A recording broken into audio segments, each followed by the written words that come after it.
Most welcome back traders. Lesson number 11 है। आज हम बात करेंगे मूविंग एवरेज 10 पे कि 10 जो मूविंग एवरेज है वो हमने स्ट्रेटजी के अंदर क्यों लगाई हुई है, इसका फंक्शन क्या है, ये हमें क्या चीज़ इंडिकेट करती है, इससे हमें किस चीज़ का पता चलता है, तो इस पे बात करेंगे।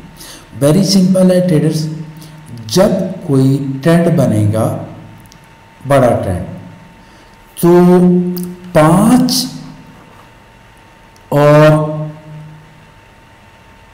10 की मूविंग एवरेज के दरमियान जो पैटर्न बनेंगे वो हमें इंडिकेट करते हैं कि अब मार्केट ऊपर जाएगी, गई फिर नीचे आई, फिर पैटर्न बना, फिर मार्केट ऊपर गई।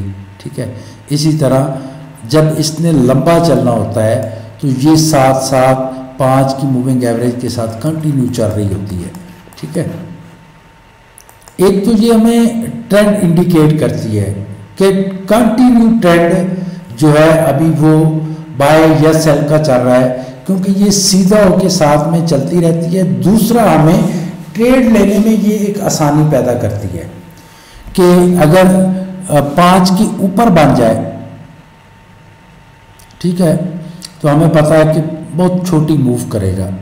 तो जब ये इसके दरमियान में आके कोई पैटर्न बन जाए, जैसे यहाँ पे इसने बनाया, बड़ी मूव थी, रेड कैंडल बनी, ग्रीन यहाँ पे आके रुकी तो एक बड़ी मूवमेंट दी, या जब ये क्लोज होती हैं एक दूसरे के साथ और कोई पैटर्न बनता है तो हमें इसके क्लोज होने से पता चलता है कि बड़ी मूवमेंट होने वाली है।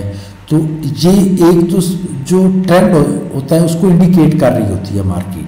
समटाइम आप देखेंगे चार्ट के अंदर कि ये लंबा ही चल रही है मार्केट और करीब करीब आपके पैटर्न्स बन रहे हैं या मिलीनियर कैंडल्स बन रही हैं, तो उसके लिए 10 की मूविंग एवरेज को लगाया गया है। जैसा कि यहाँ पे आप देख रहे हैं कि यहाँ पे ट्रेंड यहाँ से चला और ये साथ इंडिकेट करती गई आपको मार्केट। ठीक है, पैटर्न्स बनते गए और मार्केट जो है वो बाय की तरफ चलती गई। तो ये जो हमारी 10 की मूविंग एवरेज है, फिर इसके दरमियान जब गैप आता है, जैसे 10 अगर न लगी हुई होती तो हमें पता ना चलता। अब यहाँ पे 10 और 5 के दरमियान गैप बढ़ा तो हमें ये भी इंडिकेट मिल गया कि अब जो है मार्केट 10 की मूविंग एवरेज बाय के ट्रेंड को सपोर्ट नहीं कर रही, क्योंकि पीछे रह रही है, गैप आ चुका है, अब मार्केट नीचे गिर सकती है। जब भी इसके और इसके दरमियान गैप आएगा मार्केट नीचे की तरफ गिरेगी। यहाँ पे गैप आया, मार्केट नीचे गई। ठीक है, इसी तरह यहाँ पे मार्केट ऊपर गई, गैप बढ़ा वापस, फिर 10 के बाद एक पैटर्न बना, अच्छी मूवमेंट, 10 के बाद फिर यहाँ पे 10 के ऊपर एक पैटर्न बना, अच्छी मूवमेंट, फिर मार्केट नीचे आई, फिर यहाँ पे गैप हुआ प्राइस के दरमियान। तो ये गैप का भी हमें इंडिकेट करती है और साथ में हमें एक ट्रेंड भी बताती है कि मार्केट का ट्रेंड जो है वो अभी कंटिन्यू है। ठीक है, तो इसलिए 10 की मूविंग एवरेज हमने लगाई है।